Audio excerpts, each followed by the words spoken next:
말씀 나누겠습니다. 로마서 10번째, 믿어 순종케 된 자들의 상급, 물음표까지 꼭 보세요. 로마서 1장 3절에서 6절까지 말씀입니다. 함께 봉독하시죠. 이 아들로 말하면 육신으로는 다윗의 혈통에서 나셨고 성결의 영으로는 죽은 가운데서 부활하여 능력으로 하나님의 아들로 인정되셨으니 곧 우리 주 예수 그리스도시니라. 그로 말미암아 우리가 은혜와 사도의 직분을 받아 그 이름을 위하여 모든 이방인 중에서 믿어 순종케 하나니 너희도 그들 중에 있어 예수 그리스도의 것으로 부르심을 입은 자니라. 아멘. 여러분 혹시 이런 동화를 아십니까? 어떤 임금이 백성들에게 꽃씨를 나눠주고 가을에 심사해서 잘 기른 자는 큰 상을 주겠다고 했습니다. 그러나 반드시 왕이 준 씨앗으로만 꽃을 피워야 했어요. 그래서 백성들은 온갖 정성을 다해서 물을 주면서 키웠지만 이상하게 꽃씨는 싹조차 나지를 않았습니다. 그러자 백성들은 상을 받기 위해서 꽃집에 가서 같은 종류의 새 꽃씨를 사서 왕이 준 씨앗과 바꾸어서 다시 심었어요. 그들의 화분에서는 예쁜 꽃이 피어났습니다. 그들은 모두 임금에게 상 받을 일을 기대하면서 정성껏 그 꽃을 가꾸었어요. 임금이 정해놓은 기한이 찾아 씨앗을 받은 백성들이 저마다 자신이 가꾼 화분을 들고 임금 앞에 나왔습니다. 그렇게 저마다 아름답게 핀 꽃을 들고 나왔지만 이상하게 임금님은 기뻐하지 않고 크게 실망하는 것처럼 보였어요. 근데 어떤 한 소년이 싹도 나지 않은 빈 화분을 들고 두려움으로 떨고 있었습니다. 임금이 그 소년을 부르자 소년은 떨면서 임금 앞으로 나와서 이렇게 말했어요. 임금님, 죽을 죄를 지었습니다. 저는 열심히 물도 주고 거름도 주며 온갖 노력을 다 해보았는데도 이렇게 싹도 피우지 못했습니다. 죄송합니다. 저는 벌을 받아 마땅한 자이니 제게 벌을 주십시오 하면서 울었습니다. 그러자 임금은 아니다. 너야말로 정직하게 꽃을 피웠다. 내가 원했던 꽃이 바로 그 꽃이란다 라고 말하면서 크게 칭찬했습니다. 임금은 아이에게만 상을 내렸고 나머지 엉뚱한 꽃을 피워가지고 온 백성들은 전부 감옥에 쳐넣었습니다. 알고 보니 임금이 백성들이 얼마나 정직한가를 시험하기 위해서 처음부터 싹이 나지 못할 썩은 씨를 주었던 거예요. 저는 이 동화를 생각할 때마다 바로 이 땅을 살아가는 우리 교회의 모습을 떠올리곤 합니다. 하나님은 분명 타락한 우리에게 썩어질 몸을 주셨다고 하셨습니다. 고린도전서 15장에 나오죠. 물론 그것은 인간의 타락의 결과예요. 심지어 그 몸은 죽은 몸이다 라고까지 말씀하셨습니다. 에베소서에도 나오고 로마서에도 나옵니다. 그건 절대 스스로 열매를 맺을 수 없는 썩은 씨죠. 바울이 그 썩은 씨들의 현실을 이렇게 묘사합니다. 로마서 3장 10절 보세요. 기록한 바 의인은 없나니 하나도 없으며 깨닫는 자도 없고 하나님을 찾는 자도 없고 다 치우쳐 한 가지로 무익하게 되고 선을 행하는 자는 없나니 하나도 없도다. 20절. 그러므로 율법의 행위로 그 앞에 의롭다 하심을 얻을 육체가 없나니 율법으로는 죄를 깨달음이니라. 우리는 율법을 지키는 것을 열매로 알고 있는데 그 율법은 지켜서 하나님 앞에 기특한 열매로 가져오라고 준 게 아니라 죄가 무엇인지 깨달으라고 준 거라는 그런 말이에요.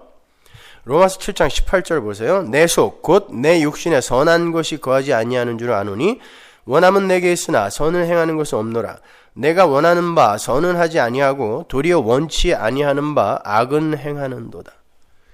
이렇게 인간은 죽을 몸, 썩어질 몸에 갇혀있는 한 절대 하늘 임금이 원하시는 그 어떤 꽃도 피울 수 없으며 열매를 맺을 수가 없는 자들인 거예요. 단 그 썩어질 몸 안에 예수 그리스도의 영이 들어가서 그들의 삶을 대신 사실 때에만 예수 그리스도의 열매가 그들의 몸인 가지를 통하여 나타나는 거란 말입니다.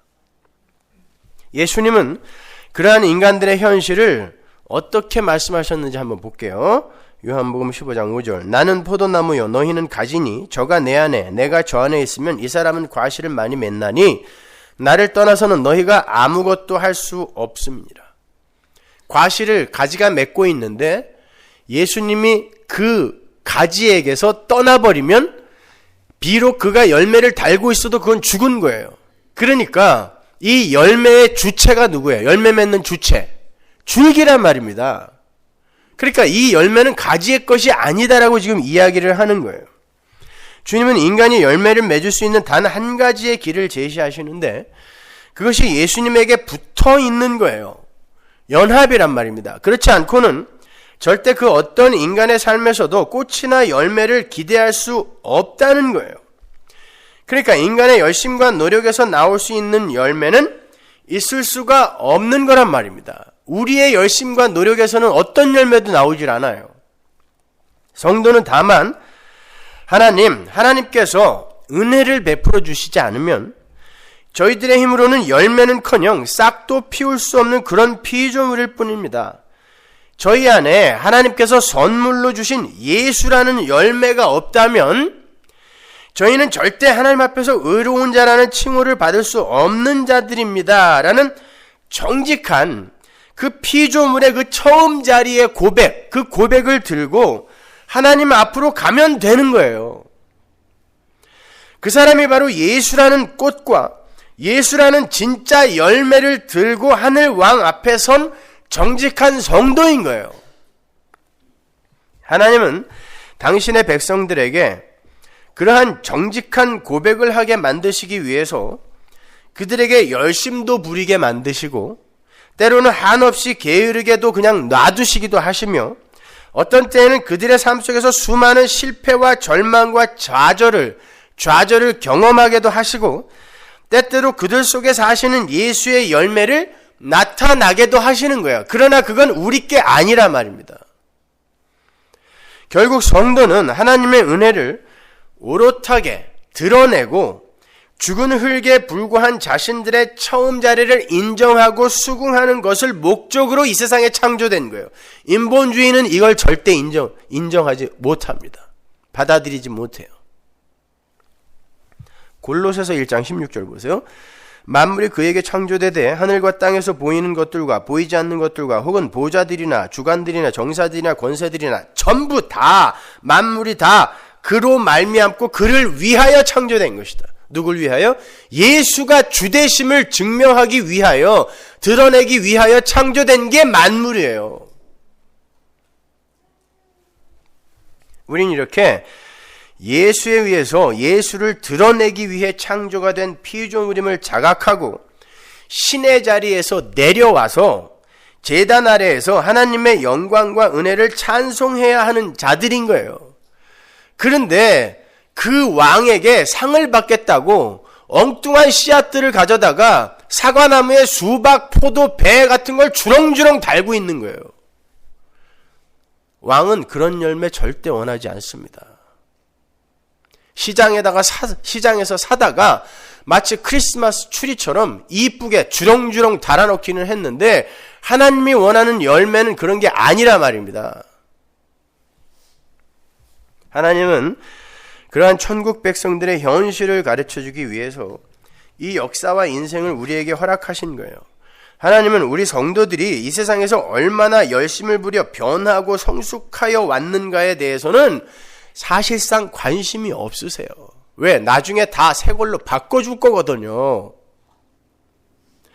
하나님은 오히려 그런 것보다는 하나님이 어떤 분이시며 하나님의 능력은 얼마나 대단한 것이며 왜 우리는 하나님의 은혜만을 의지하여 하나님 절대 의존적인 존재로 살아야 하는지를 깨닫고 아버지만을 의지하는 하나님의 어린 아이들이 되어주기를 바라는 거란 말입니다. 어린 아이는 아버지의 손만 꼭 잡으면 세상에 무서운 게 없는 거잖아요. 내가 그 아버지다라는 것을 알아달라는 거예요. 하나님의 언약의 핵심이 뭐예요? 나는 너의 아버지가 되고 너는 나의 자녀가 되는 것. 그게 언약의 핵심 아닙니까? 그거 배우고 가는 거라니까요. 그래서 주님께서도 천국은 어린아이와 같지 않으면 절대 못 들어간다라고 말씀하신 거예요. 어린아이들이 순진하고 어린아이들이 착해서? 아니요. 어린아이들처럼 악당이 없어요. 여러분, 거짓말은 아이들이 태어나면서부터 합니다. 울지 않아도 될 상황에서 지 배고프면요 울어요. 그거 거짓말입니다. 심리학에서도 나오는 거예요. 아이가 알아요. 내가 울 상황이 아니라는 걸 아는데 내가 원하는 걸 얻어내기 위해서 울음이라는 걸 방법으로 선택하는 거예요. 그거 거짓말이에요. 애기들 보세요. 울지 않아도 되는데 울먹울먹하면서 엄마 협박하는 경우 많죠. 그거 거짓말이에요. 인간은 날 때부터 악당이에요. 그래서 깔고 안고 싶은 마음을 억누르면서 애 보는 걸 베이비시터라고 하는 거예요. 인간은 나면서부터 죄인이에요. 죽는 날까지 죄만 져요. 천국의 아이들은 하나님 아버지만 절대적으로 의지하는 자들이라는 그런 의미에서 아이 같지 않으면 절대 천국 못 들어간다고 하는 것이지 애들 본받으라라는 그런 뜻 아닙니다. 아이들은 절대 자신이 갖고 있는 선악 구조로 상황을 판단하고 선악의 분별을 하며 자기의 야망을 성취하려는 시도를 할 수 없는 자들을 말하는 거예요. 그게 아이들이에요. 그렇다면 혹여 이 역사 속 인간의 삶에서 하나님이 기뻐하시는 열매가 나왔다고 했을 때 그 열매의 주인이 누구라는 말이에요? 예수님이라는 말입니다. 그렇게 예수님의 간섭하에 예수님이 맺으시는 열매를 우발적으로 드러내며 사는 이들을 살았다라고 하는 거고 그들을 산자라고 하는 거예요. 그들에게서는 반드시 어떤 고백이 나오겠어요? 정직한 그 소년처럼 하나님, 저는 아무리 해도 열매를 맺을 수가 없었습니다. 그런데 어느 날 예수님께서 제 화분에 하나의 미랄로 심겨지시더니 꽃을 피우시고 열매를 맺어 가시는 것을 볼 수 있었습니다. 하나님, 저는 단 하나의 열매도 맺을 수 없었지만 제 화분에, 저라는 화분에 들어오신 예수의 열매가 여기 있으니 이 열매를 받으시고 부디 저를 용서해 주세요. 이게 씨 뿌리는 자의 비유란 말입니다. 이게 바로 진짜 열매를 맺는 자의 삶 속에서 나오는 고백인 거예요. 그게 십자가의 의미를 아는 자의 고백인 것입니다. 십자가가 뭐예요? 하나의 미랄로 썩어 죽어버린 예수에 의해 우리의 삶 속에 하나님이 기뻐하는 열매가 열리게 된다가 십자가 구원 아닙니까? 그걸 아는 자들은 진짜 열매를 맺는 씨는 예수밖에 없구나. 그 제라, 하나님이 원하시는 그 여인의 후손은 예수밖에 없는 거구나. 그걸 아는 거예요. 그게 씨거든요. 그런데 그러한 이들의 마음속에 내가 다른 사람과 비교해서 이 정도의 수고를 더했으니까 난 상을 받아서 마땅한 사람이야 라는 마음이 들까요? 로마서 8장 9절 보세요. 만일 너희 속에 하나님의 영이 거하시면 너희가 육신에 있지 아니하고 영에 있나니 누구든지 그리스도의 영이 없으면 그리스도의 사람이 아니라. 또 그리스도께서 너희 안에 계시면 몸은 죄로 인하여 죽은 것이나 영은 의를 인하여 산 것이니라. 예수를 죽은 자 가운데서 살리신 이의 영이 너희 안에 거하시면 그리스도 예수를 죽은 자 가운데서 살리신 이가 너희 안에 거하시는 그의 영으로 말미암아 너희 죽을 몸도 살리시리라. 이거 아주 중요한 구절이에요. 잘 분석해 보세요. 여기에 보시면 몸, 소마라는 게 나오고 영이라는 말이 나와요. 푸뉴마, 영. 근데 우리 안에 그리스도가 계시면 몸은 죽은 것으로 판명이 나고 의라는 것 때문에 영이 살아있는 존재로 드러난대요. 여기에서 말하는 의는 물론 바울이 3장 21절에서 말씀하신 예수 그리스도의 그 의를 이야기하는 거죠. 그죠? 하나님이 준비하신 예수라는 의. 11절 보세요. 우리 안에 들어오신 성령에 의해서 우리가 비로소 산 자가 되는 거고 그 산자들의 삶에 하나님이 원하시는 열매가 맺힌다는 거예요. 물론 그 안에 사시는 성령에 의해서, 그래서 신자에게 요구되는 열매가 성령의 열매인 거예요. 갈라디아서 5장 22절. 성령의 열매는 성령이 맺으시는 열매예요. 성령이, 소유격이 아니라 주격이란 말입니다. 성령이 맺으시는 열매. 그러니까 내 안에 성령이 들어오면 내 몸은 죽은 거구나. 그 말은 나는 열매를 못 맺는 자구나를 내가 비로소 알게 되고, 그 전까지는 잘난 척 무지하면서 사는데 그게 열매 아니었구나를 비로소 알게 된다는 뜻이에요. 성령이 내 안에 들어오면. 그리고 내 안에서 열매를 진짜 맺으시는 분은 성령이구나를 알게 된다는 그런 뜻이란 말이에요. 지금 이 구절들이. 내 몸은 죽은 거구나, 이걸 알게 된다는 뜻이에요. 근데 내 삶 속에서 어떻게 열매가 맺히지? 내 안에 들어오신 성령에 의해 맺히는 열매구나, 이걸 알게 된다는 뜻이란 말입니다. 그러니까 이런 거예요. 썩어질 우리 몸 안에 그리스도의 영이 들어오시게 되면 우리의 몸은 아무런 열매를 맺을 수 없는 죽은 몸, 소마로 드러나게 되고, 우리 안에 들어오신 예수 그리스도의 영에 의해 우리는 살아있는 존재, 즉 영의 상태가 된다는 그런 말이에요.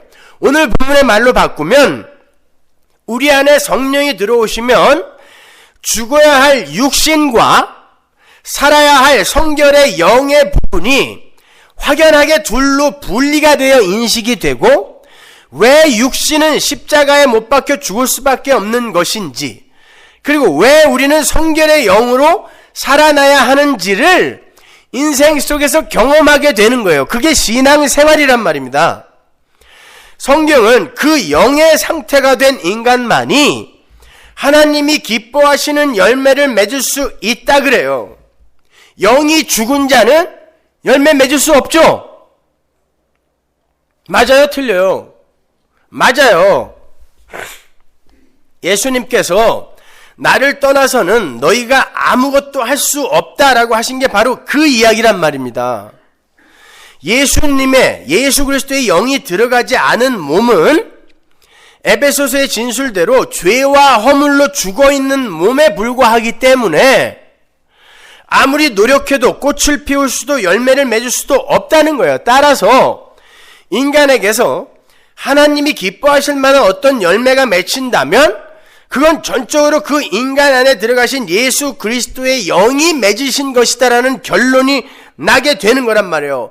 따라서 열매는 영이 맺는 거고, 혼과 몸은 영에 의해 열매를 맺을 수도 혹은 맺지 못할 수도 있는 피동적이며 수동적인 개념인 거예요. 그렇다면 영도 내 거니까 내 영이 맺는 열매도 결국 내가 한 거 아닌가? 제가 오늘 거기에 대해서 설명해 드리고, 다음 주에 연결하여 왜 성경에 그렇게 많은 상급이라는 이야기들이 나와 있는지에 대해서 명확히 설명해 드릴게요. 왜 성경에 상급이라는 단어가 나와 있는데 상급이 없다고 합니까? 라는 그 질문이 얼마나 우매한 질문인지에 대해서 확실히 설명해 드릴 테니까 잘 들어보세요.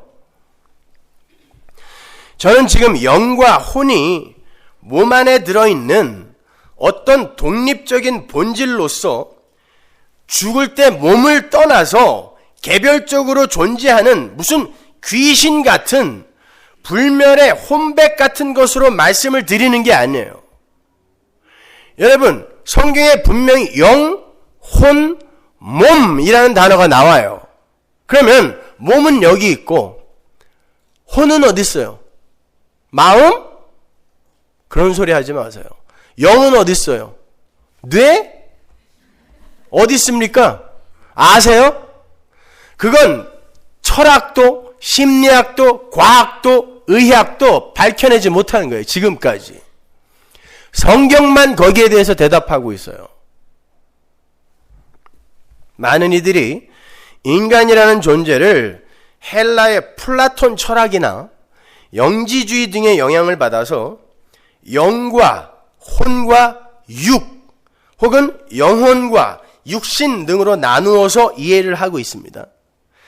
그걸 굳이 2분설이다, 3분설이다 이렇게 이름을 붙여서 말하는 사람들이 있는데 그건 하나도 중요하지 않아요. 몰라도 돼요.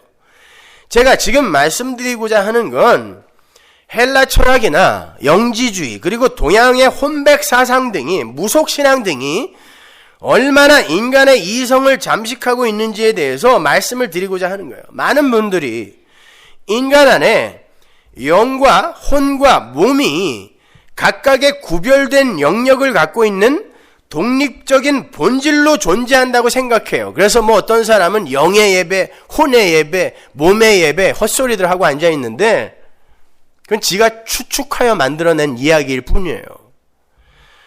유령선이라든지 꼬마 유령 캐스퍼라든지 장화 홍련전 등의 동화나 옛날 이야기나 영화 등에도 그러한 인간들의 인간 존재론이 잘 나타나 있죠.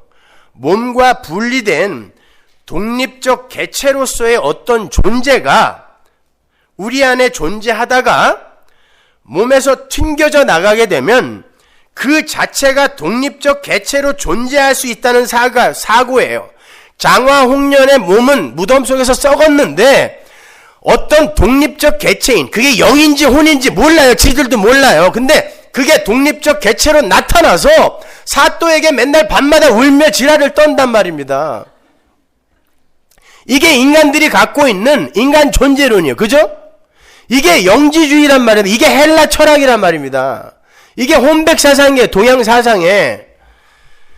성경에는 사람들은 그게 무엇인지 물어보면요, 심리학이나 성경을 고사하고 심리학이나 철학이나 의학이나 과학에 근거해서도 그것을 정확하게 설명해내는 사람이 없어요.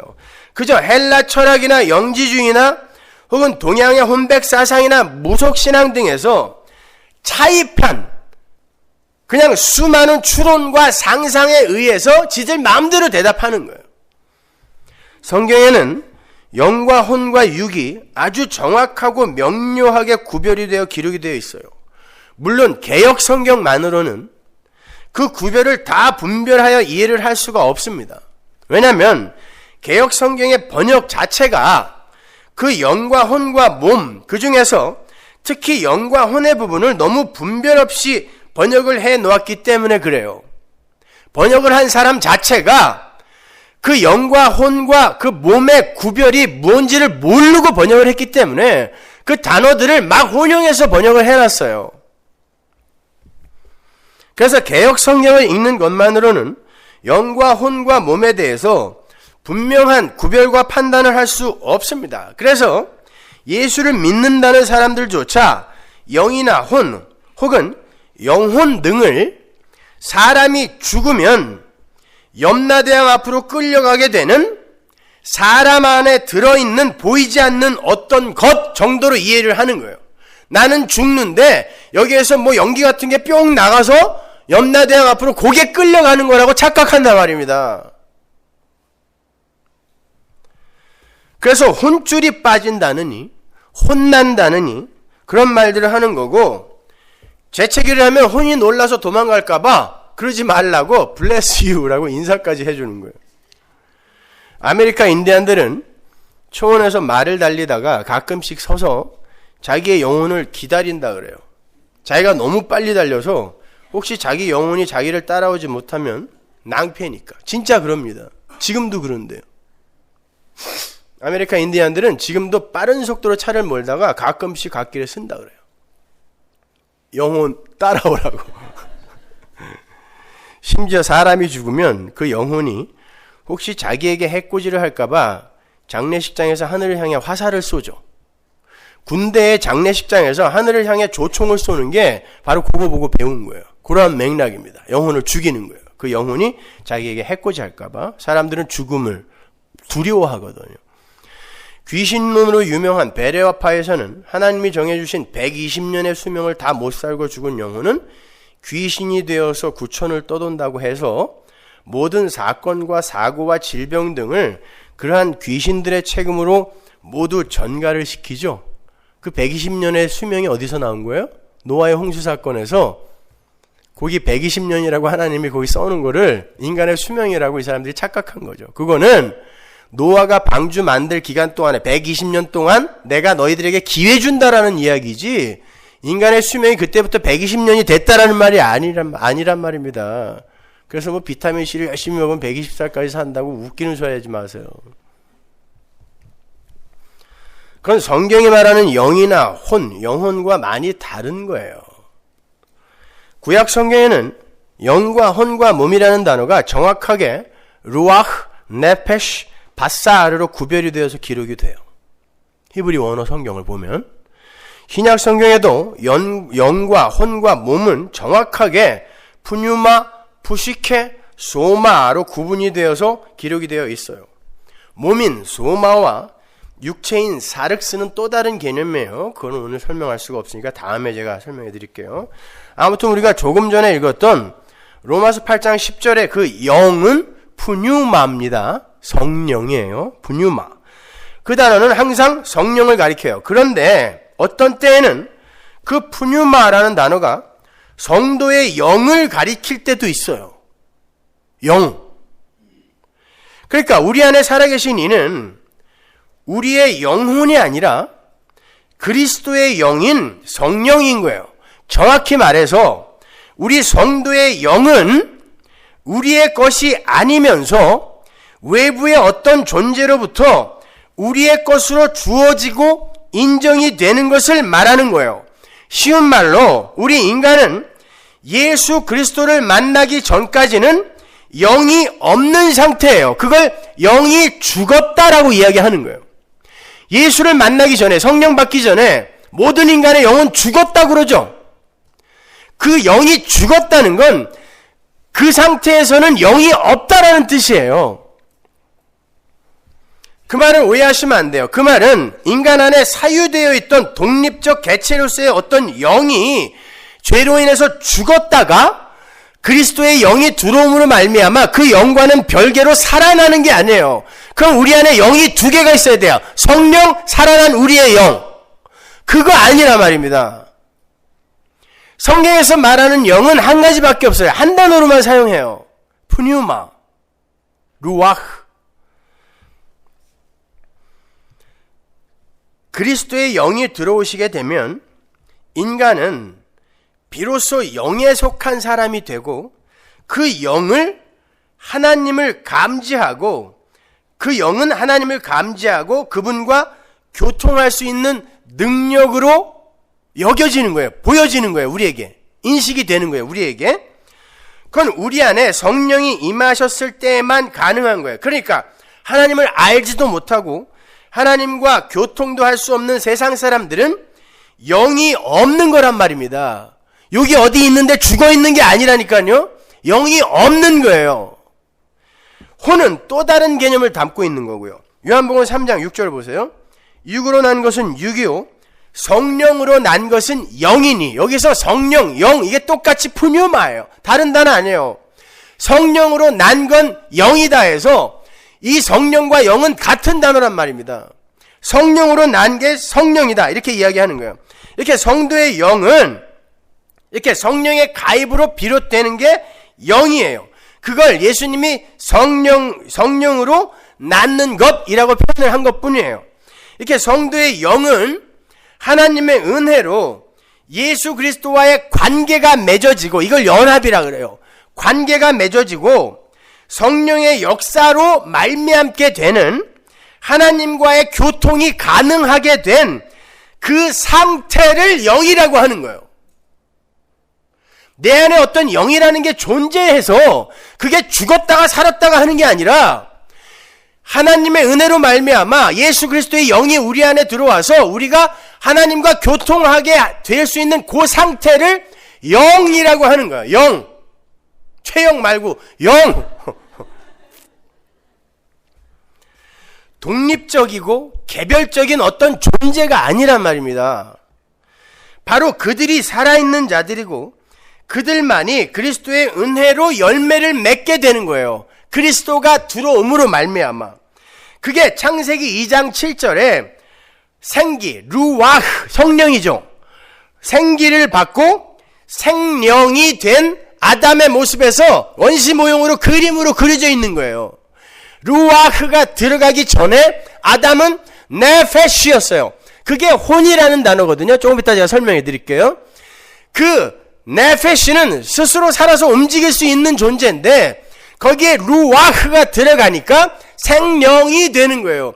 그 상태를 영이라고 하고 그들을 하나님의 백성이라고 하는 거예요. 그러니까 하나님 나라에 영혼이 간다라는 건 우리 이 몸뚱이 말고 우리 안에 들어있는 어떤 연기 같은 뭐 이상한 혼벽 같은 거 이런 게 가는 게 아니라 내가 가는 거예요. 전인적인 존재로서의 내가 가는데 그 내 안에 그리스도의 영이 들어와서 나와 연합이 되어서 하나님과 관계 있는 자로 되어 간다라는 의미에서 영이 간다라고 이야기하는 거란 말입니다.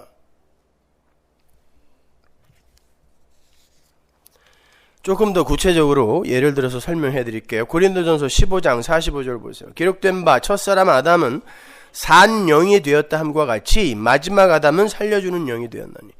여기에서 첫사람 아담에게 쓰인 영이라는 단어와 마지막 아담이신 예수님에게 쓰인 영이라는 단어는 다른 단어예요.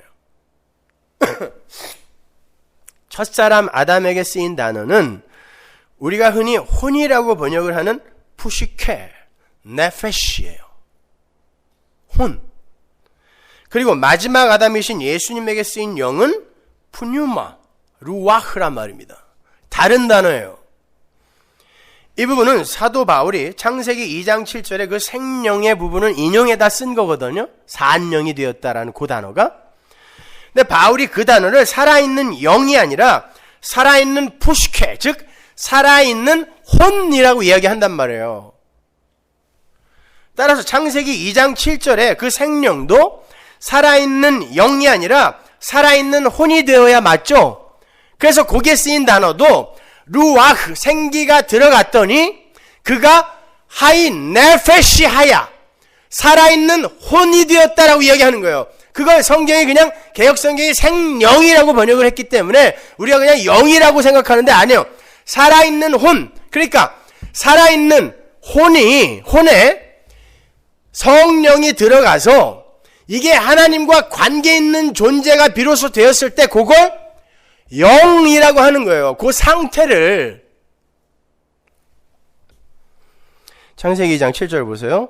여호와 하나님이 흙으로 사람을 지으시고 생기를 그 코에 불어넣으시니 사람이 생명이 된지라. 하나님께서 흙으로 사람을 지으시고 이게 몸입니다. 몸. 그리고 그걸 살아 움직이게 하셨어요. 그게 혼입니다. 네페시예요. 짐승들이 죽은 흙이었을 때는 움직이지 못했죠. 근데 하나님이 창조의 능력을 가하시자 생기는 안 들어갔는데 지들끼리 살아서 날르고 뛰고 했단 말입니다. 그 상태를 네페시, 혼이라고 하는 거예요. 숨, 생명이 들어간 거. 물론 육적인 생명이에요. 그게 들어가서 움직이고 뛰고 나르는 상태를 혼, 네페시라고 하고 거기에 루아흐가 가입을 하게 되면 그 상태가 영이 되어서 요들이 하나님과 교통하는 하나님의 백성이 되는 거란 말입니다. 그게 성경이 말하는 영, 혼, 몸인 거예요. 여러분 안에 어떤 이상한 게 이렇게 들어있다가 죽으면 쏙 빠져나고 이게 아니란 말입니다. 그게 헬라 철학이에요. 그게 영지주의입니다. 그게 동양 사상의 혼백 사상인 거예요. 성경에는 그렇게 이야기하지 않아요.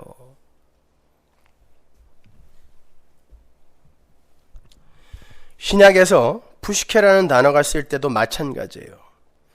그러니까 혼, 네페시라는 건 인간의 몸 안에 들어있는 보이지 않는 혼령 같은 게 아니라 하나님의 창조의 권능 아래에서 숨, 즉 목숨을 갖게 된 모든 피조물들을 가리키는 단어예요. 그걸 혼이라 그래요. 그 혼이라는 단어는 구원받은 자나 구원받지 못한 자 모두에게 주어지는 숨이에요. 심지어 그 혼이라는 단어는 성경에 짐승에게도 쓰입니다. 그 네페시, 혼이라는 단어가 구약 성경에 어디에 나오는지 몇 군데만 제가 찾아드릴게요. 창세기 46장 27절. 애굽에서 요셉에게 낳은 아들이 2명이니 야곱의 집 사람으로 애굽에 이른 자의 도합이 70명이었더라. 여기서 2명이라고 번역이 된 단어도 네페시고 70명에서 그 명도 네페시예요. 굳이 직역을 하면 혼이죠. 네페시. 그럼 우리가 가진 혼의 개념으로 이 구조를 번역을 하면 어떻게 되죠? 요셉이 2명의 혼을 낳은 거예요? 혼령? 가나안에서 애굽으로 들어간 70명의 야곱의 후손이 70명의 혼령입니까? 성경은 정확하게 네페시라고 기록하고 있단 말입니다. 그들을.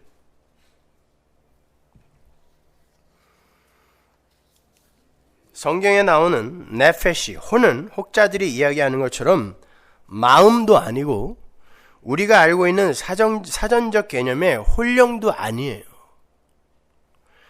말씀드린 것처럼 성경이 말하는 혼은 하나님의 창조의 손길이 직접 닿은 숨이 붙어있는 존재를 가리키는 거고, 좀 더 정확하게 말하면 피조물들에게 하사된 하늘의 생명과는 구별되는 역사 속의 생명, 그리고 하늘과 구별되는 지옥 속의 생명 등을 총칭하여 혼이라 그래요.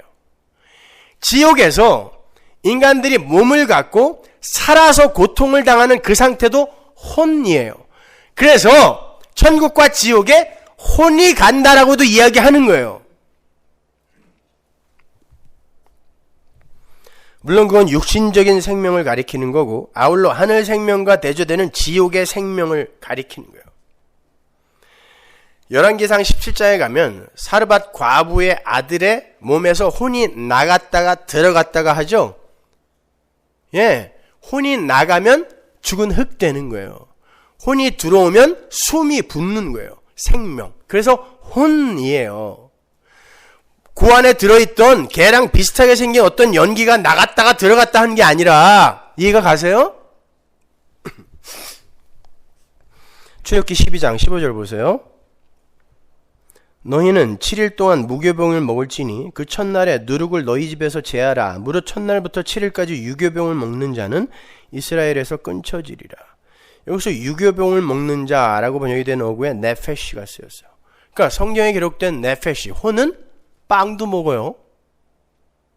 그죠? 시편 107편 18절 보세요.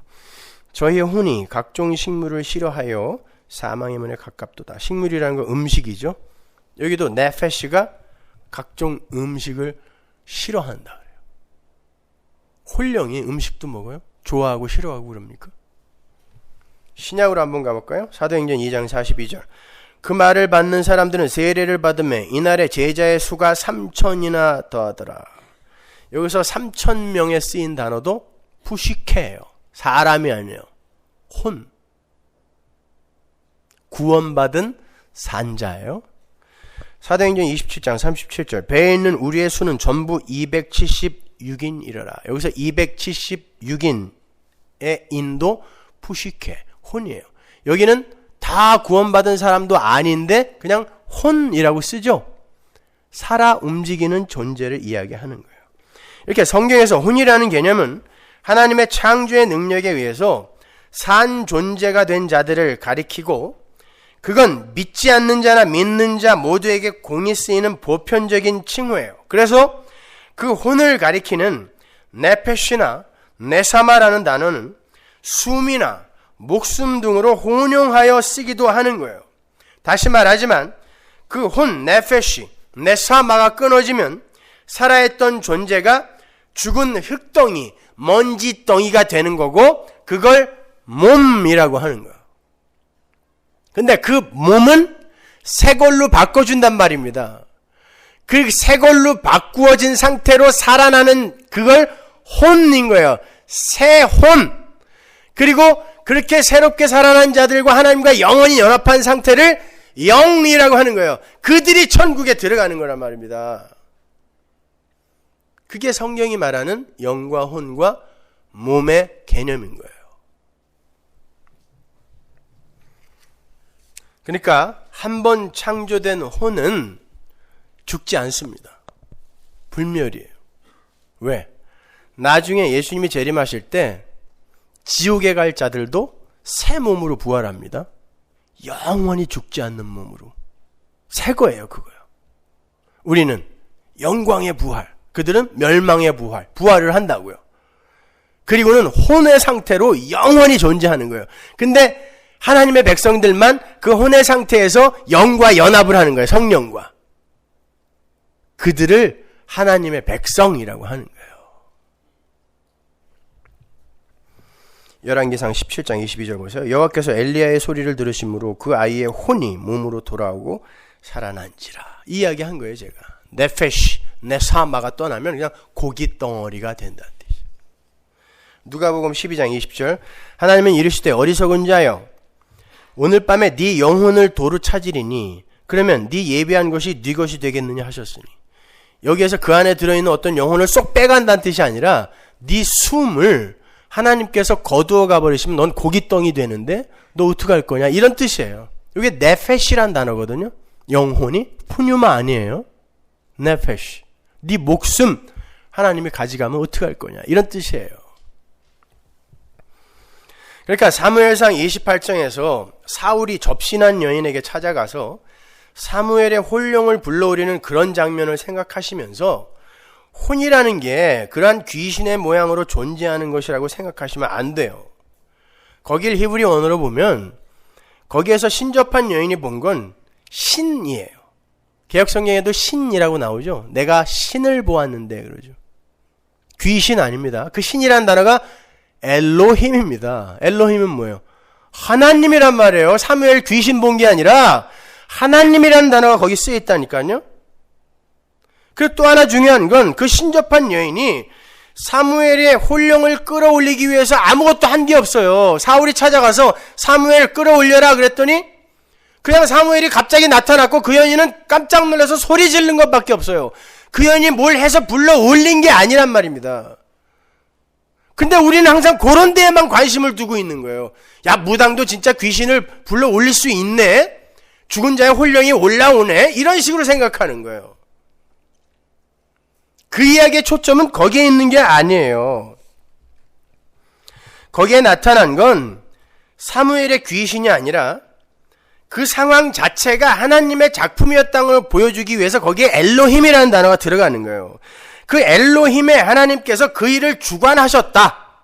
거기에서 사무엘의 혼령 같은 것이 올라와서 사울을 막 야단치고 그냥 갑니다. 무당이 귀신을 불러 올릴 수 있다는 거나 이미 죽은 자가 이 땅에 다시 내려올 수 있는가 등의 초점이 있는 게 아니라 자기의 안위와 유익을 위해서 인간이 얼마나 더럽게 추악하게 추락할 수 있는가, 그리고 그러한 자들을 향한 하나님의 진노가 얼마나 큰 것인가에 대한 초점이 있는 거예요. 사무엘이 죽자 신접한 사람들과 박수들을 다 쫓아내놓고 정작 블레셋 사람들이 또 자기를 포위하니까 무당을 찾아가더란 말입니다. 사울이 그걸 야단치는 거예요. 지적하는 거예요. 거기에서는 귀신이 나타났다 아니다, 거기에 관심이 전혀 없는 거란 말입니다. 죽은 인간의 혼령으로서의 귀신은 없어요. 하나님의 장중 안에서 쏙 빠져나가갖고 구천을 떠돌 수 있는 혼령은 단 한 개도 없어요.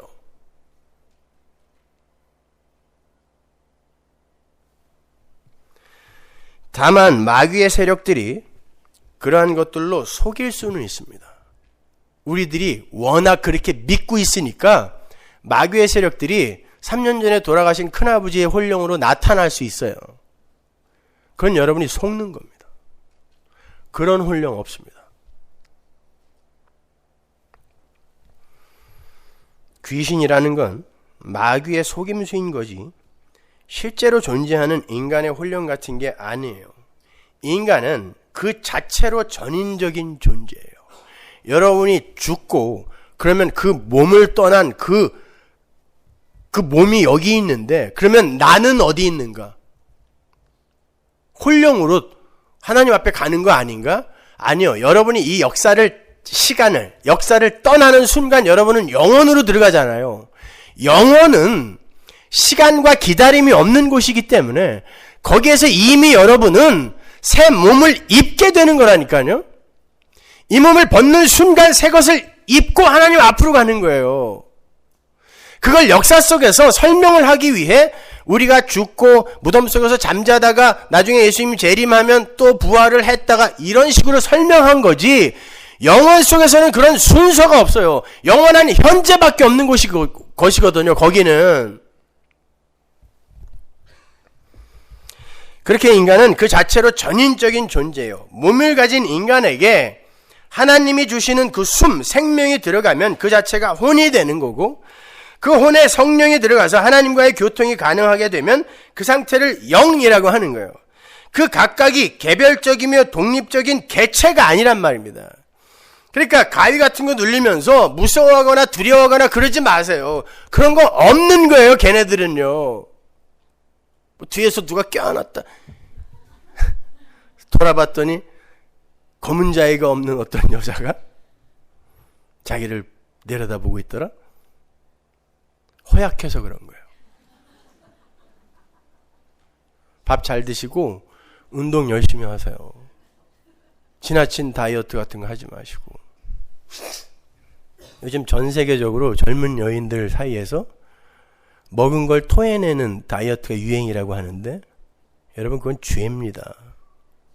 하루에도 수천 명이 죽습니다. 굶어서. 그런데 하나님이 주신 귀한 음식을 먹고 토해요? 마른 몸 유지하겠다고? 그 사람들이 가위 눌려요. 로마가 그래서 망한 거예요. 로마의 화장실에는 항상 토하는 기계가 있었어요. 먹고 토하고 또 먹고 토하고. 그건 로마만 망하게 하는 게 아니라 나를 망하게 하는 거예요. 아니, 넉넉하고 푹신하고 얼마나 좋아요. 그냥 그렇게 사세요. 그 KBS 스페셜에 나온 그 꽃제비, 23살 여자아이가 토끼풀만 뜯어먹다가 며칠 전에 굶어 죽었대요. 옥수수 밭에서. 우리 바로 주변에 그런 사람이 있습니다. 그럼 운동 열심히 하시고, 운동도 필요 없어요. 원래 인간은 노동형 인간으로 하나님에 의해 지어졌어요. 하나님이 운동하라고 이 몸 만들어 놓은 거 아니에요. 일하고 성실히 살면 운동도 필요 없어요. 근데 아무것도 안 하고 배 나오니까 토해. 살찐다고 열심히 가서 에어로빅하고. 뭐 하는 짓들이에요, 그게. 그냥 열심히 사세요. 그러면 아무것도 안 해도 돼요.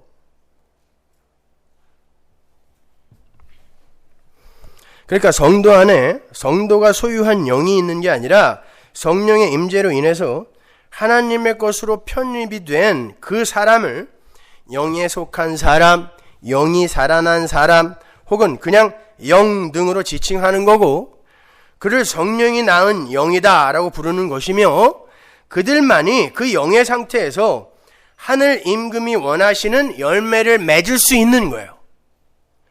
그들에게서 하나님의 영이 빠져나가면 그들은 곧 죽은 자가 되는 거잖아요. 성경의 기록에 의하면.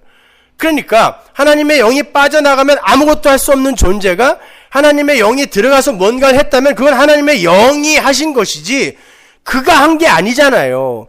근데 그걸 근거로 들이대면서 상 달라고 얘기할 수 있냐고요.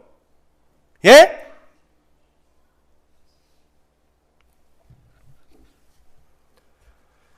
우리는 종국에 가서 하나님, 죄임으로는 절대 하나님이 기뻐하시는 재물이 될 수 없습니다. 그래서 하나님께서 우리에게 진짜 재물, 진짜 열매이신 예수님을 주신 거군요.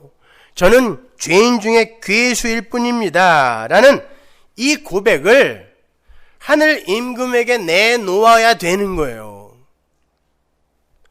그래서 하나님 나라의 완성이 되어 머물고 있는 하나님의 백성들을 영이라고 하지 않고 살아있는 혼, 네페시, 하나님의 보좌의 영향력, 하나님의 은혜의 영향력 안에 들어와 있는 살아있는 네페시라고 하는 거예요. 그것 자체가 영이니까 인간 자체를 살아있는 영이라고 하지 않는단 말이에요. 계시록 6장 9절, 다섯째 인을 떼실 때 내가 보니 하나님의 말씀과 저희의 가진 증거를 인하여 죽임을 당한 영혼들이 제단 아래에 있어. 이게 푸뉴마가 아니라니까요. 푸시케란 말입니다. 하나님에 의해 생명을 받은 하나님의 백성들이 하나님의 보좌 앞에서 하나님의 그 은혜의 영향력 아래 들어와 있는 거예요. 그 상태가 영이기 때문에 이들을 살아있는 부식회, 혼이라고 이야기하는 거예요. 영이라는 그 독립적인 객체를 우리가 갖고 있는 게 아니라니까요. 그 상태와 관계를 영이라고 한단 말입니다. 성경이요. 바로 그러한 영의 상태를 처음 보여주고 가신 분이 예수님이에요. 누가복음 24장 39절 내 손과 발을 보고 나인 줄을 알라. 또 나를 만져보라. 영은 살과 뼈가 없으되 너희 보는 바와 같이 나는 있느니라. 여기서 영은 이 푸뉴마예요. 성령, 하나님은 살과 뼈가 없어요. 근데 나는 있다. 부활하신 예수 그리스도가 나는 살과 뼈가 있다라고 이야기를 해요. 주님은 우리 때문에 무소부재, 편재의 속성, 하나님만의 그 독특한 속성을 포기하신 분이죠. 살과 뼈를 갖는 바람에. 그러나 주님 안에 성령이 들어가심으로 말미암아 그분이 우리 안에 영으로 오셨죠. 보세요. 영은 살과 뼈가 없다. 그러니까 나는 영 아니다라는 뜻이에요. 지금은. 그런데 그리스도의 영, 그분이 성령이 되셔서 오셨다는 건 살과 뼈를 가진 상태에서 성령을 받았더니 우리 안에 들어오실 수 있는 존재가 되더라는 것이죠. 그런 거예요. 하나님의 속성으로서의 살과 뼈는 편재, 무소부재는 포기하셨는데 성령과 연합됨으로 말미암아 또 다른 영의 상태가 됐어요. 그게 뭐냐면 우리의 모습이란 말이에요. 살과 뼈를 가지고 하나님과 연합됨으로 말미암아 영의 상태가 되어서 하나님처럼 살게 되는 첫 열매, 그게 예수란 말입니다. 그분이 그래서 살려주는 영인 거예요. 푸뉴마. 살과 뼈가 있어서 영이 아닌데 그런데 살려주는 영이 되시는 거란 말입니다. 우리의 상태를 첫 열매로 보여주시는 거예요. 그것이.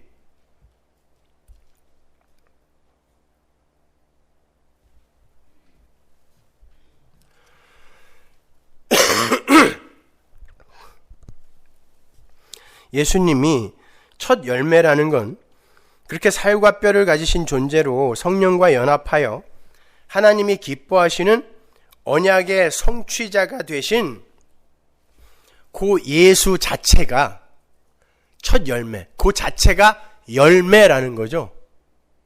그분이 뭘 하고 안 하고가 중요한 게 아니라 그분이 첫 열매라는 건 하나님이 원하시는 열매는 하나님이 살려낸 어떤 자들이 뭘 하고 안 하고가 중요한 게 아니라 하나님이 그분의 능력으로 만들어낸 그 창조물 자체, 하나님의 백성 그 자체가 열매라는 거예요. 그래서 예수가 첫 열매인 거예요. 여러분 자체가 열매라니까요. 근데 내가 하나님이 기뻐하시는 열매가 되기 위해서 내가 한 게 뭐가 있냐고요. 아무것도 없잖아요. 그러니까 우리는 하나님을 찬송할 수밖에 없는 거예요.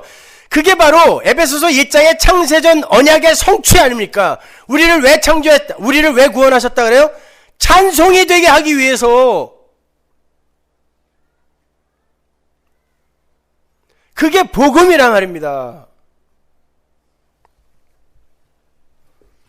그게 그렇게 영이라는 것은 피조물이 사유할 수 있는 게 아니라 하나님의 영과 관계를 맺고 사는 피조물의 상태를 가리키는 거예요. 그래서 전도서 기자는 하나님의 성령 아래에서 하나님에 의해 쓰임을 받는 모든 존재에게 영이 있다라는 식의 뉘앙스를 풍기기도 하는 것입니다. 전도서 3장 20절.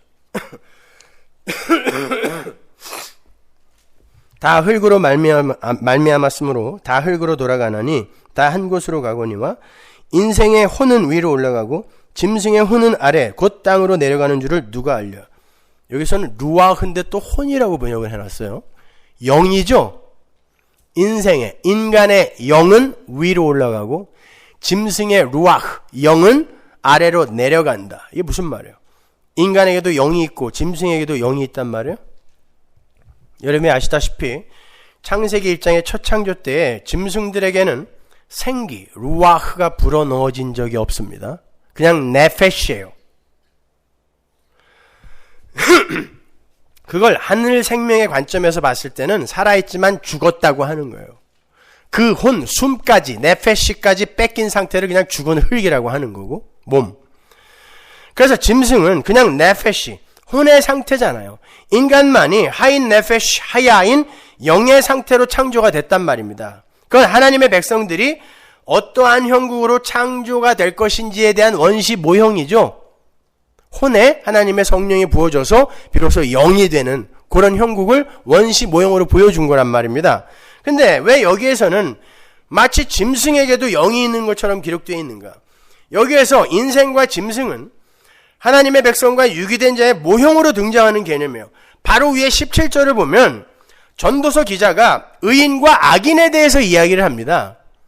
그리고는 바로 인생과 짐승의 이야기로 옮겨가고 있는 거예요. 그러니까 인생의 영은 하늘에 올라가고 짐승의 영은 아래로 내려간다는 말은 하나님의 백성들의 삶에 관여하신 성령은 그 백성들을 반드시 영의 상태로 하늘로 데리고 올라가실 것이며, 유기된 자들의 삶에 관여하시는 성령께서는 그들을 이끌고 땅으로 내려가셔서 영원히 죽은 흙의 자리로 돌려놓으신다, 지옥으로 보내버리신다라는 그런 것을 암시하는 말씀인 거예요. 지옥불은 무슨 불? 성령의 불. 그건 멸망이라고도 하고 지옥이라고도 하고 사망이라고도 불러요. 그것이 모두 성령의 장중에서 일어나는 것이기 때문에 인생의 영, 짐승의 영 등으로 표현을 하는 거예요. 그러나 그러한 모든 것을 이 역사 속에 갇혀있는 인생이 어찌 포착하고 이해를 할 수 있느냐, 이게 누가 알랴인 거예요.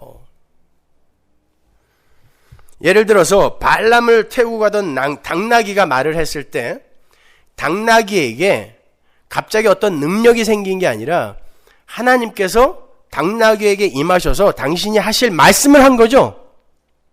그 상태를 영의 상태라 그래요. 제한적이잖아요. 고레스를 하나님이 나의 목자라고 이야기하십니다. 그러면서 그가 내 뜻을 다 이룰 것이다라고 이야기를 해요. 그렇지만 그가 구원받지는 못했습니다. 그렇게 고레스가 하나님에 의해 잠깐 쓰임을 받을 때 그 상태를 영의 상태라 그래요. 사울 마찬가지예요. 사울에 악령이 들어갔다가 하나님의 성령이 들어갔다가 막 그런 혼란스러운 모습이 성경에 나오죠. 그거예요. 성령이 임하게 되면 하나님의 뜻을 이루는 도구로 잠시 쓰이게 된단 말입니다. 그 상태가 영의 상태인 거예요. 십자가로 말미암아 성령께서 완전히 당신의 백성들에게 임하시기 전까지, 그게 언제죠? 오순절 성령 강림. 그 이후로는 성령이 들어왔다 나왔다 안 합니다. 그때 완전히 들어오는 거예요. 그때까지, 즉 구약 때까지는 모든 영의 상태가 그렇게 한시적일 수밖에 없는 거예요. 그건 구약 때 구원받은 하나님의 백성은 그렇게 엉터리로 구원받았다는 뜻이 아니라 십자가가 얼마나 대단한 것인가를 설명해 주기 위해 그 이후로는 성령이 안 떠난다라고 이야기하는 거예요. 이 세상 그 어떤 존재에게서도 성령이 떠나지 않습니다. 모든 건 성령의 장중에 있기 때문에. 그리고 성령이 들어갔다 나왔다 하는 것도 아니에요.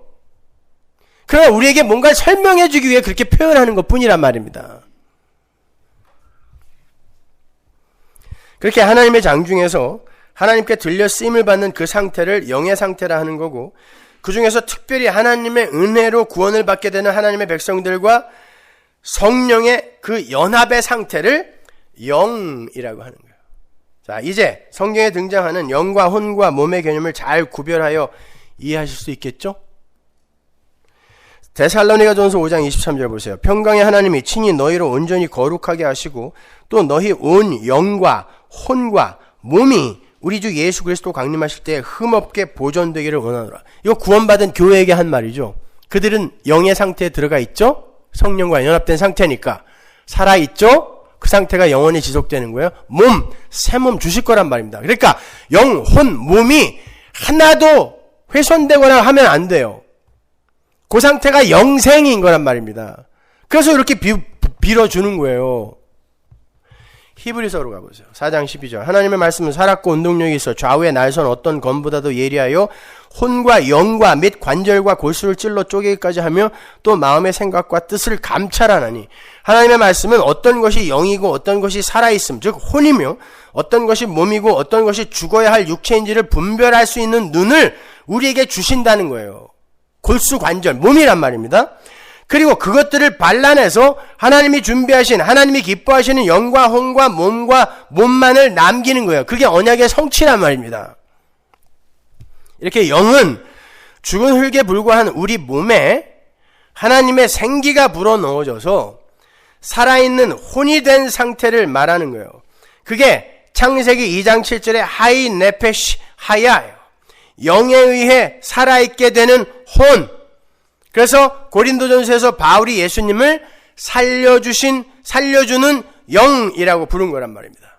자, 자취하고 그렇게 우리 성도의 살아있음, 그 산자로의 그 상태가 우리의 자기 개발이나 자기 성숙이나 공로나 업적이나 자격이나 열심 등을 배제한 하나님의 은혜와 열심에 의한 거라면 그 살아있는 존재들의 열심은 누구에 의해 격발이 되는 거죠?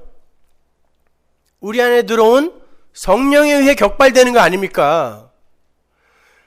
그래서 제가 열심이 없다라고 이야기하지 않은 거예요. 우리에게서 우리 안에 들어와 계신 성령이 열심을 부려 살게 하실 때가 있어요. 그때 열심을 부려야 된다니까요. 그러나 우리 게 아니다라는 걸 알고 열심 부리라는 거예요.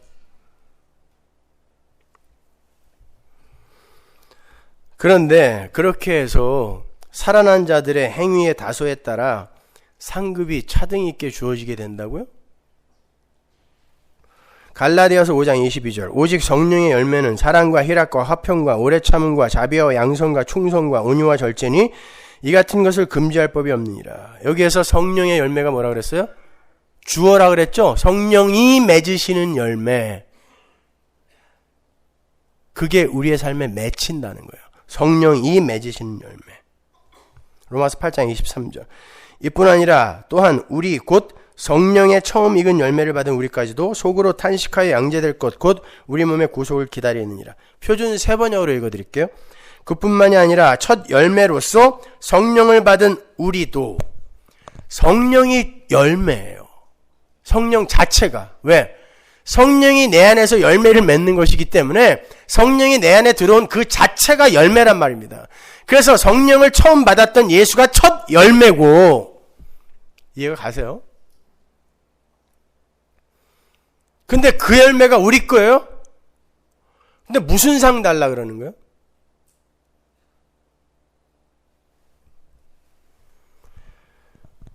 이렇게 우리에게 맺히는 열매는 성령이 맺으시는 거고, 그래서 성령 자체가 열매인 것이며, 그래서 그 성령, 즉 그리스도의 영이 바로 우리가 맺어내야 하는 의요, 거룩함이요, 지혜요, 구속함이라고 하는 거예요. 고린도전서 1장 30절 보세요. 너희는 하나님께로부터 나서 그리스도 예수 안에 있고 예수는 하나님께로서 나와서 우리에게 지혜와 의로움과 거룩함과 구속함이 되셨다. 이거 우리에게 열매로 내놓으라는 거 아니에요? 근데 누가 이게 됐다는 거예요? 예수가 이렇게 되어서 우리에게 주어졌다라는 거 아닙니까? 근데 어떤 의를 쌓아서 여러분이 상을 받겠다는 거예요. 빌립보서 1장 11절.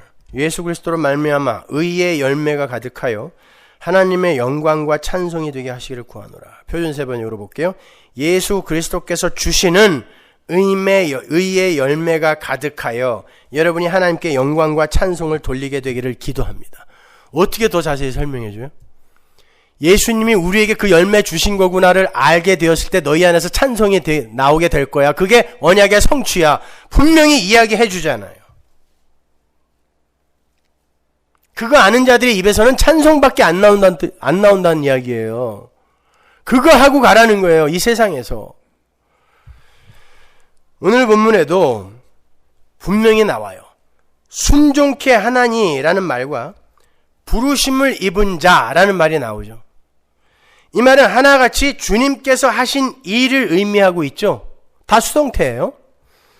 우리가 순종한 게 아니고 주님께서 순종하게 하셨다는 거고, 우리가 주님께 나아간 것이 아니라 주님께서 우리를 불렀다는 거예요. 요거 하나 설명해 드리기 위해서 내가 이렇게 길게 해야 되는 거예요, 진짜? 그렇다고 해서 주님이 부르셨을 때 내가 이해하고 달려간 게 아닌가 이렇게 해서도 안 돼요. 불렀다가 아니라 부르심을 입었다예요. 그 단어는 불렀을 때 내가 반응했다는 게 아니라 불렀을 때 내게서 나올 반응까지도 그분이 주셨다는 말이 부르심을 입었다예요. 그러면 우리가 뭘 했냐고요? 불렀고 순종하게 하셨고 다 예수가 하신 거 아닙니까? 그런데 무슨 상을 받겠다는 거예요?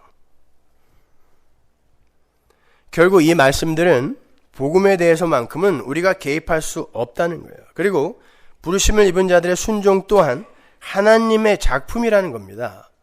복음을 깨닫게 되고 믿고 순종하게 된 모든 것은 성령이 우리에게 오심으로 가능하게 된 일들이라는 거예요. 성도가 예수님을 구세주로 영접하고 그분께 복종하게 된 모든 사건들이 성령이 하신 일이에요. 그래서 항상 말씀드린 바와 같이 신자의 할 일은 주님이 하신 일에 대해서 감사하고 기뻐하고 찬송하는 것밖에 없는 거예요. 그래서 요한계시록에서 24장로가 계속 면류관을 벗어서 하나님께 돌려드리는 거예요. 내가 한 게 뭐가 있다고 자꾸 이거 씌워주세요. 아니에요. 가져가세요. 내 거 하나도 없어요. 그걸 바울이 고린도전서에서 불 가운데서 얻는 구원, 부끄러운 구원이라고 하는 거예요. 이 세상 그 누구도 부끄럽지 않은 구원 받는 사람 하나도 없어요. 왜? 내가 한 게 아무것도 없는데 하나님이 날 구원해줘서 다 부끄러운 구원 받는 거예요.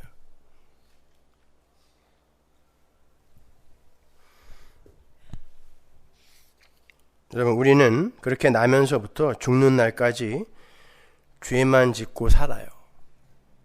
여러분은 그걸 아셔야 돼요. 태어나면서부터 거짓말 하다가 철이 들어서 더 많이 하고 늙어 죽을 때도 여전히 자신의 인기와 명성과 위상만을 챙기면서 사는 게 인간들이에요. 우리는 죽는 날까지 내가 좋고 나에게 유익되는 선택만을 선택하며 살아요. 바로 그러한 상태, 영의 상태에 있는 이들은 그 안에 계신 성령, 그리스도의 영에 의해서 하나님이 기뻐하시는 의의 열매를 가시적으로 맺기도 해요. 그러나 그 열매는 이미 예수에 의해서 그 존재 안에 가득 맺어진 은혜의 열매의 표본인 거예요. 그래서 그들의 삶 속에서는 자랑이 있을 수가 없습니다. 바로 그 자랑 없음의 상태, 하나님 절대 의존의 상태를 만들어내시기 위해 하나님은 우리에게 열심을 내게도 하시고 때로는 한없이 추락을 하게 하시기도 하시며 경건한 삶을 살게도 하시고 추악한 자신의 실체를 드러내시기도 하시는 거예요. 그러나 그 모든 상황들이 전부 합력하여 자기 부인, 온전한 자기 부인이라는 그 선을 이루게 되는 거예요. 그래서 제가 여러분 안에 성령께서 열심을 내게 하시면 최선을 다해 열심을 내라고도 하는 거고, 여러분의 추악한 실체가 드러나면 거기에서 절망하지 말고 그때에도 예수님의 십자가 뒤로 숨으라고 말씀을 드린 거예요. 그 어떤 경험도 여러분은 다 하고 가게 돼요. 예수를 믿어서 여러분이 열심히 노력하면 하나님이 기뻐하시는 자로 바뀌는 게 아니란 말입니다. 우리의 삶 속에서는 오직 십자가의 능력만이 드러나야 돼요. 오직 예수님의 하신 일만이 드러나야 됩니다. 하나님은 바로 그 예수라는 그 열매, 성령의 열매, 그것만 보세요. 여러분이 거기에 덕지덕지 붙여서 엉뚱한 열매 붙여온 거 나중에 불에 다 태워버립니다. 그래서 불 가운데서 얻는 구원인 거예요. 갈라디아서 2장 20절 보고 마치죠. 나는 그리스도와 함께 십자가에 못 박혔습니다. 이제 사는 것은 내가 아닙니다. 그리스도께서 내 안에서 사시는 것입니다. 내가 지금 육신 안에서 사는 것은 나를 사랑하셔서 나를 대신하여 자기 몸을 내주신 하나님의 아들을 믿는 믿음 안에서 사는 것입니다. 나는 하나님의 은혜를 헛되게 하지 않습니다. 의롭게 하여 주심이 율법으로 되는 것이라면 그리스도께서는 헛되이 죽으신 것이 됩니다. 이렇게 내 안에서 열매를 맺으며 사는 이는 예수 그리스도예요. 다음 시간에 성경에 나오는 그 많은 상급의 이야기가 무엇인지 제가 하나하나 찝어서 설명을 해드릴게요. 기도하겠습니다.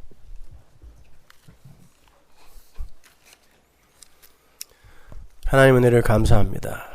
우리는 예수를 믿는다고 하면서 또 수십 년간 성경을 공부했다고 하면서 우리는 이러한 기초와 여전히 기초에 대한 정의도 내리지 못하고 있는 그런 실정입니다. 그런데 우리가 어떻게 하나님을 압니까? 어떻게 하나님의 계시를 부탁합니까? 아버지 하나님, 하나님의 은혜만을 의지하여 더 낮아지게 하시고 십자가 뒤로 더 꽁꽁 숨게 하여 주옵소서. 예수님 이름으로 기도합니다. 아멘.